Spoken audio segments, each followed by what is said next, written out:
Hello, everyone, and welcome to another edition of the Can You Hear Me podcast. I'm Rob Johnson, president of Rob Johnson Communications. And I'm Eileen Rochford, CEO of the marketing and strategy firm, The Harbinger Group. Today, we want to talk about a project that is near and dear to us in several ways. Since the new year, Rob has been writing a book called Overcommunicate, a guide for business executives and aspiring leaders. It's set for publication in early 2026. And I frankly just want to hear all about it. I've just been hearing snippets here and there. And so I said, we're going to talk about this on our next show, Rob, because you need to give me the full lowdown. Well, So I appreciate that's what we're going to do today. I appreciate you allowing us to dedicate an episode of this podcast to talking about it. So, first of all, I was having lunch with somebody back almost a year ago, and we were kicking around different project ideas. And she was writing a book, Nelly Vasquez Roland, who used to run a safe haven here in Chicago. And she said, "You should do a book on your thoughts of the day," because I put out these, they're really thoughts of the week, put out one a week. And it's usually related to something around communication, or it's something around professional development or being a consultant, whatever it is. And so I thought, well, that's not a bad idea. And then the new year hit, and I thought, I really would like to write a book. I wrote a children's book years ago called Timothy Trainer Head in the Game. It was a concussion awareness book for young kids. And unfortunately, nobody wants to talk about concussions until they get them, so nobody read it. But I thought this would be a great opportunity. So I found a publisher that I'd heard of, Manuscripts Press, author-owned publishing company. I'll talk a little bit more about them later. And the main guy, his name is Eric Hester, the CEO of it. And he and I were on a call, and we were talking about the thoughts of the day. And he's like, "I think that's maybe a little thin for chapters, but..."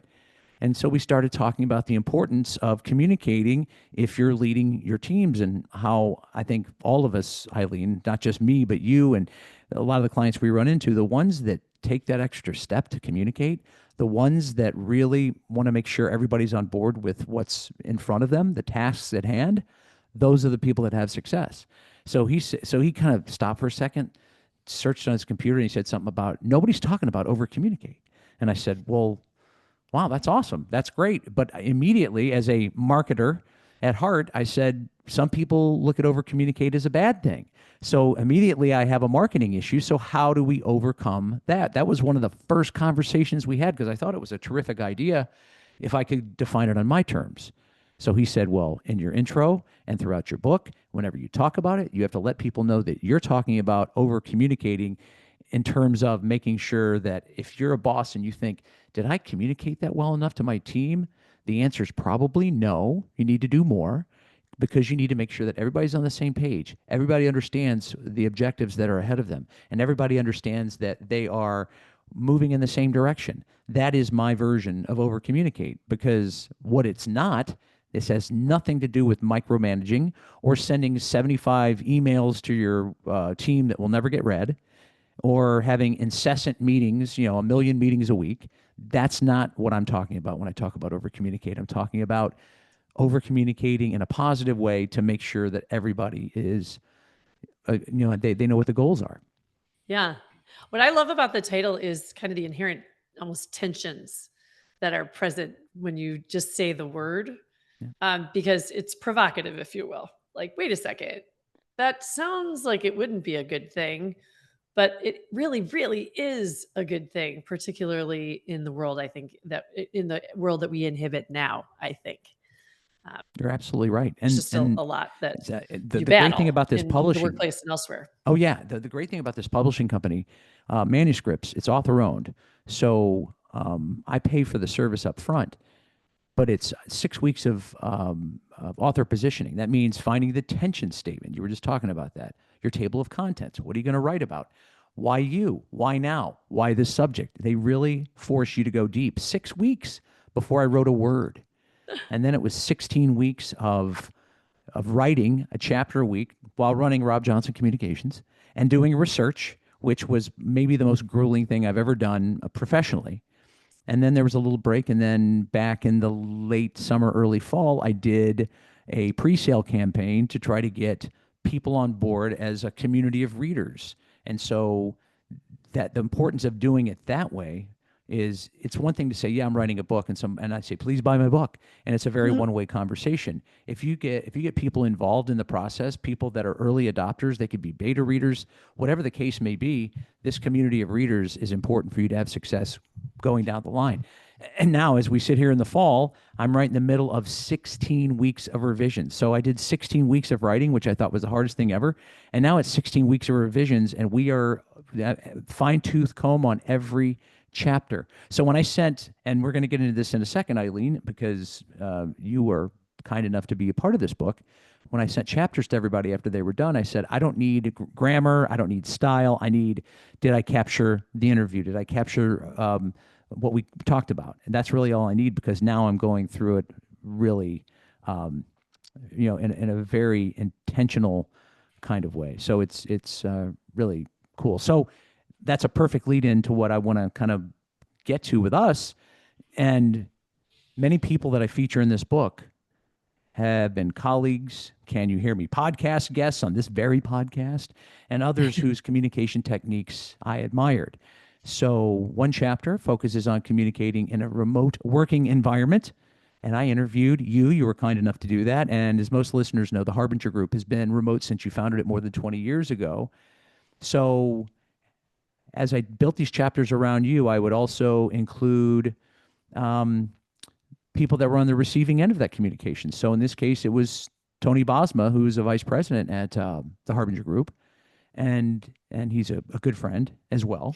And so that chapter was like, what was it like having to work in that kind of environment? So I built a chapter around somebody like you. I would express my experiences, if there were some, to kind of interject my own personal experiences, because I'm writing the book. I want to be able to show some subject matter expertise, and also I beefed it up with a lot of research. So a lot of books, articles that are out there that support the notion of whatever I was talking about in that chapter. So I'd like to know, what was it like, me saying, hey, Eileen, I'm going to write a book. And you're like, huh? We have all these projects we work on together. What was it like being on the receiving end of this, and hearing all of this as we were going along this journey? It was great. It's always fun, having a conversation with you. And it's funny, having the chance to kind of tell the deeper story of why did I start this company? What are the values behind the decisions we make and the policies we have and the culture that we've created and things like that. Um, Very fun to talk about that and to just kind of walk down through your line of questioning. What we created remotely before remote work truly was a thing, and how all of those principles, honestly, they endure today, even though they're very much commonplace now that COVID brought us to where we are, with being able to work much more easily virtually and such. So it was fun to kind of walk down that memory lane, if But you will, but and truly, just draw the conclusions. truly though, because you've been doing this for so long, I think you've perfected it, or come close to perfecting it, while others were struggling with it during COVID. But also, you really have to take extra steps, because you aren't in person with each other very often. You are on occasion, but most Yeah. of the time it's remote. Those little extra steps where you get to that crossroads as the boss and say, have I communicated this clearly enough? Yeah. It's really incumbent upon you to take that extra step. So you're the perfect person to be talking about with this, because this is Yeah. what you have to do Yep, every single every day. day. Yeah. Yeah, and regularly to kind of get the lay of the land, if you will, is another thing that I have to do because we are fully remote. Just really take kind of a survey of, is what should be happening actually happening? Is there truly shared understanding of the objectives, the mechanisms through which we will achieve these intended outcomes, or are people kind of sort of on the same page, but they really need to, a little bit of course correction? Right. Yeah, I'd say 2 or 3 times a month, I get to a point where it's like, no, no, and I bet in an office or anywhere, you have that same situation. I don't know that being remote is a handicap in any way, or drives us to have to do that way more. Um, I submit that leaders of all work structures have to do that surveying and course correcting frequently. And the best way to do that is through efficient over communication. So there's a Yeah. difference between just massive amounts of communication and being, careful and planned about the communications, because people do start to tune you out. Just if there's no kind of organization to your communications as a leader, they're quickly going to tune you out, because it just becomes yeah, yeah, yeah, yeah, yeah, It's more noise. so It's and so. noise. Yeah. Yeah. I think the other thing too, and we touched upon it a second ago.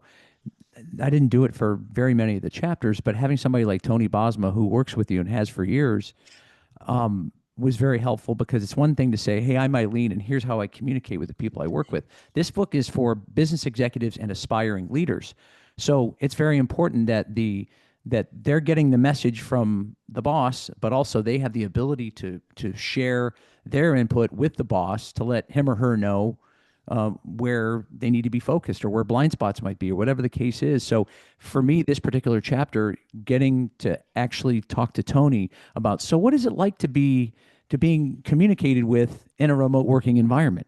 You're the one who's in charge of doing it, and he's one of the many people that is benefiting from it if it's done right, which it is, of course. Yeah. There's always room for improvement anywhere.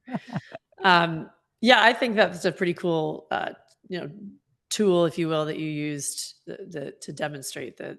Hear it from the person who, kind of is doing the directing of communication, if you will, and even, much of the actual communicating.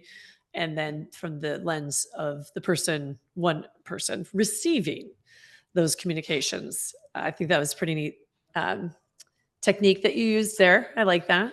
Tony actually mentioned to me, and I think this is truly hilarious because we're talking about over communicating. He said, I had never, because in my chapter, you asked me, how did you come up with the name of your company and why?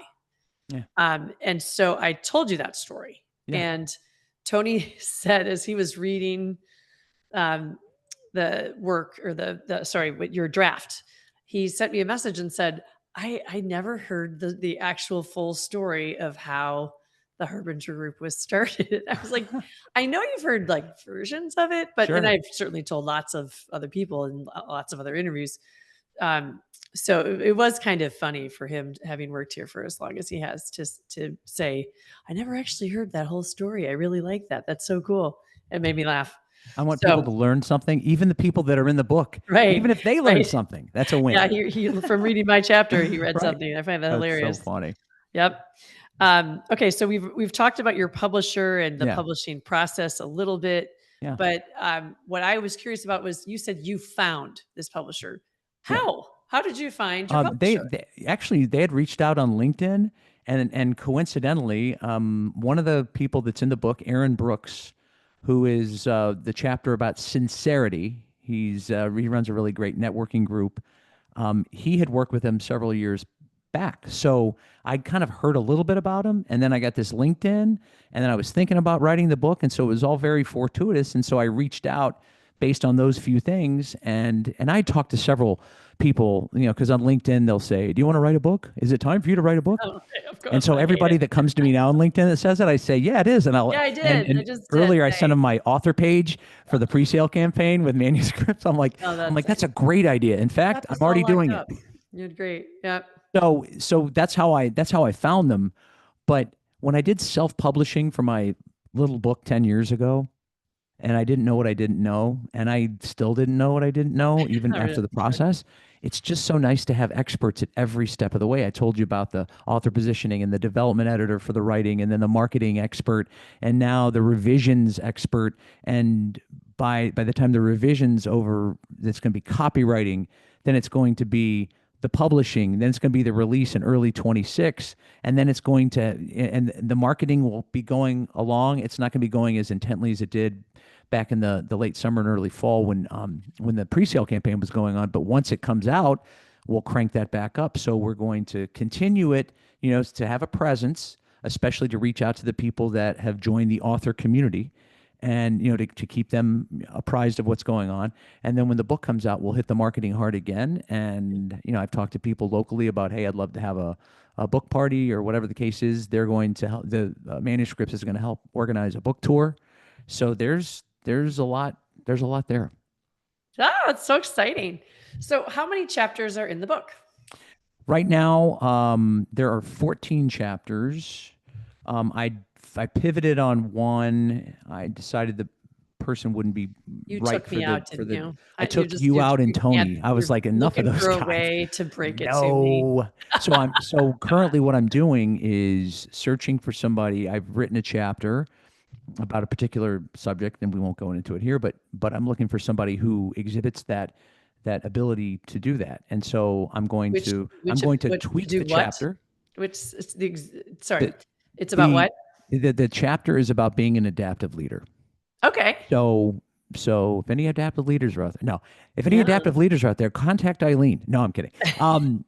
But that's what I'm looking for, is finding that person who's adaptive, meaning that they don't say, "Hey, person that works for me, you have to deal with my style and only my style." It's having enough self-awareness to realize that if you go to certain people and adhere to some of their communication styles, you might get more out of them.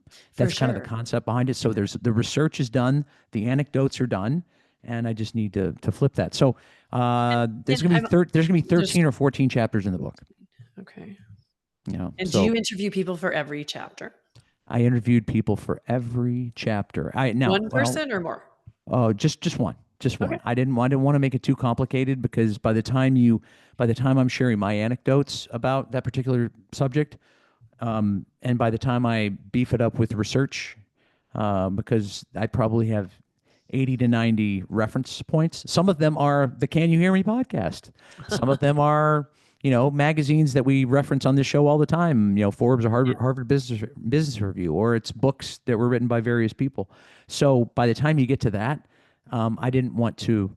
I felt like having more than one person in a chapter would water it down, and would not It's maybe blunt confusing. the impact, but Yeah. I felt like you were You get kind to go enough more in to depth. do this with me. I want to talk to you about what you do, because you're somebody I identified as somebody that was excellent at that particular communications technique. Thank you. So what other topics do your just give us a So smattering, a taste. I won't go through every one of them, but Yeah. I'll tell you. Let's go through a few of our podcast guests who That's I got so to. smart. They might be Yes. people Who you you met through knew the podcast, who you interviewed for your book. Okay. that I wouldn't have known had they not been on the podcast. For instance, Dr. Mark Easton, who's at Marist University and Uh-huh. is a brand specialist.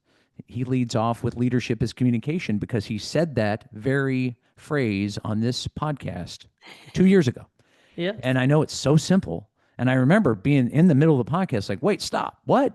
Like, it's just so simple, because that's really at the core of who we are. So Mark Houston talked about that. We had Jennifer Jones from Tidy Products on, who I've met through other groups, but we had her on the podcast. She talked about being nice versus being kind, which is something we talked about on this podcast. We talked about one of your longtime clients, Mark Steffi, who is the CEO of First Command, the financial services firm for veterans.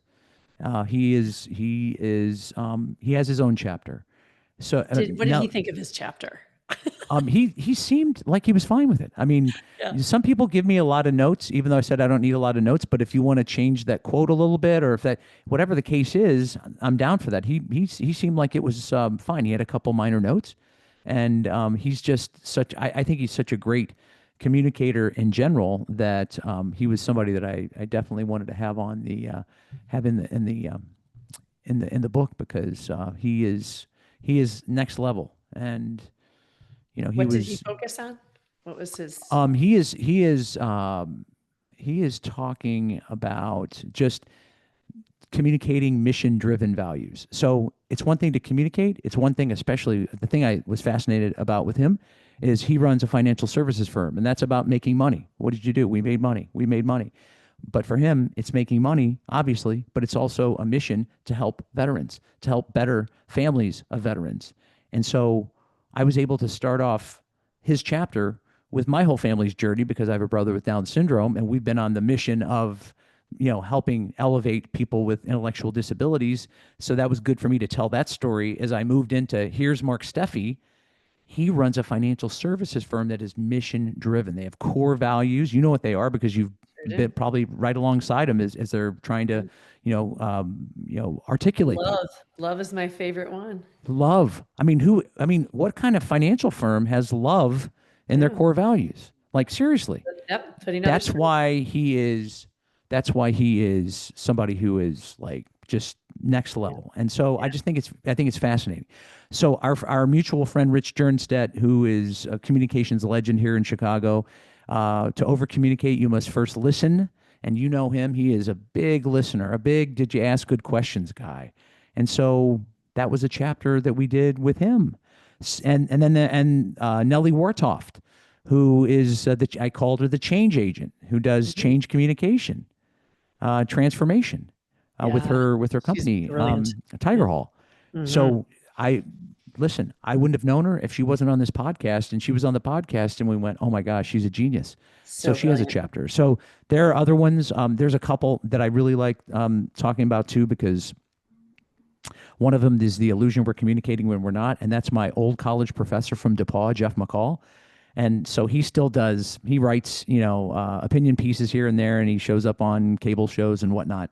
And it was just interesting that I was telling him about the project, and we started talking about the illusion we're communicating when we're not. I'm the boss. I think I made it clear. How are these people not getting the message? Oh, Did a whole chapter around him, and then perhaps one of my favorites is my old CBS boss, Bruno Cohen, who came here right when the 2008 recession hit. I mean, times were terrible for everybody. Times were terrible at the station. And he said at the first meeting with the other anchors and me, he said, people will be shocked by how much less money they're going to be making. And we were all like, nervous, laughed. And he meant it because we didn't have the money. And but everybody said, oh, I would have hated that guy. I go, yeah, but you know what he did after that? He put me in a position to succeed. He was transparent. He got rid of the noise. He allowed me to do my job. He supported me in what I did. mm, And so all these years later, the guy that cut my salary, unimaginably, it was still a pretty good job. Don't get me wrong. Come on. yeah. Was the guy that slashed salaries because we were at a point where things were tough. Yeah. But I love that juxtaposition because everybody says I would have hated that guy. I'm like, yeah, Sure. he's probably my favorite boss ever. Yeah, it's funny. I yep, have examples of that. It's not exactly the same, but you would think you would hate that person who was so difficult and there during a difficult time, but it really matters how the person conducts themselves and frankly communicates. They can turn out to be someone you admire for the rest of your life. So that's pretty cool. It is pretty cool because it's unexpected and you have to tell the whole story, which I'm able to do. I mean, even the thing about writing the book that's fun is because, all the years I worked in television, you always had an internal clock, like I better hurry this up, better hurry this story along, better, because, even on a podcast, we're timing it, but we don't have a time that we have to get off. But in the book, you're like, you know what? I'm going to write a paragraph about something that's kind of tertiary to this story, but it's just kind of interesting. Like Yeah. the day he told us we were going to be shocked by how much less money we were making. Bruno was a vegan at the time. We were at the Harry Carey Steakhouse on Kinsey, and he was eating tofu beans. That is not central to the story at all, except it's just a little color that makes it even Funny. more. I think it makes it more interesting. Yeah. Yeah. Plus, Welcome just to again, Chicago, Mr. more Vegan. contrast. Yeah. Yeah, yeah. I'm in Harry Caray's and I'm eating tofu beans. What does that say about me? That means that he's principled. He's sticking to Exactly. it. Oh goodness, it's been really fun to catch up with some of these people that I haven't talked to in a long time, Yeah. and I'm just so grateful that they all agreed to do it. And there are other interesting chapters. I think they're all interesting because they're all different, and you all have different personalities and different points of view, and so that's what I liked about it. So I just want to know because it was fun to be able to reference the Can You Hear Me podcast as a reference point, as a Yeah. footnote, in the book. Um, that's kind of cool, isn't it? I mean, Oh, I love it. we've met some of these people. I've met some of these people through you Yeah. solely. I knew Yeah. them already, but they were on the program, and yet I feel like these people are offering some really good information that I actually wanted to interview them, in my book for. So Yep, I that, love that's it. got that's got to be pretty gratifying, don't you You know think? how many I'm times we gratified have by it. ended shows, Rob, and said, I can't believe we have to stop talking to you right now because there were Right. 10 million more things that I would want to ask. It happens to us all the time because our guests are so brilliant and they're so interesting. So that you got to take advantage of, you know, all they have to offer by It's so having an fun. in-depth interview, I think is fantastic. So It's so fun. it's just Yeah. gonna we know because they're so great when they're on the show that they're going to make a huge impression in what they contributed to your book. So I Sure. really, really look forward to that. Um, so I think I want to ask you just a little bit more about two things, and then Yeah. we can kind of wrap this up. But Sure. um, you mentioned early 2026. Is that when Yep. people will be able to get their hands on copies of Yep. the book? Is that That's true? right. So there'll be shipping So early? yeah, so all the people the excuse me, the people that were early adopters that were part of the pre-sale campaign, they'll Yes. get their copies shipped to them. They'll get them signed by me. So that's the way that'll work. And then for when we announce that the book's out, you'll be able to get them where you would normally get books. Yeah. So Yeah. is your pre-sale campaign completely done? Yeah, it went from I'd say mid-August to mid-September, Okay. and it toward That the was end, yesterday. but it was 6 weeks ago. This is October, late October, right? So Oh, I don't know, actually. I'm just so turned around. I live in ah, so many places, and it's so so it's hard it, to it keep it was track. recently over, and so they'll get them, but everybody else will get them. When the book's out, it's like, hey, come buy this book, and then hopefully we'll have a lot of different events where people can Yeah. get them signed, they can buy them, they can hear me speak, and really what I'm hoping this does is I think it's another level of doing what I do in my consultancy work. Is to be able to do an over communication workshop, which I've already been able to do for several leadership teams already, and the book's not out. So I feel like, oh, this is a really great template, introducing some of these concepts in a workshop or a keynote, Yeah. and having executives say, oh yeah, we can go the extra mile, we can do those things that we're not thinking about. So I hope that it's going to brandish my credentials, and by doing so I hope that it will allow me to do more keynotes, do more workshops, let people know, hey, this guy wrote a book about this. You might want to have him leadership team, because he's got some good things that you all need to be thinking about from a communication standpoint. That's what Yeah. I hope to do. Nice. Okay. Yeah. Well, we will be hearing more about over communicate in the near term. I'm Yes, very much yes, looking forward indeed. to that. And I am Appreciate you so telling us all grateful. about today.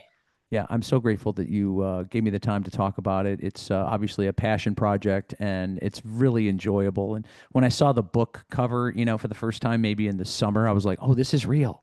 That's Yeah, cool. I like it." So it's been fun. So thank you for letting me talk about it. I appreciate it. absolutely. Well, we'll be hearing more about this Yes, in the indeed. future, I'm sure.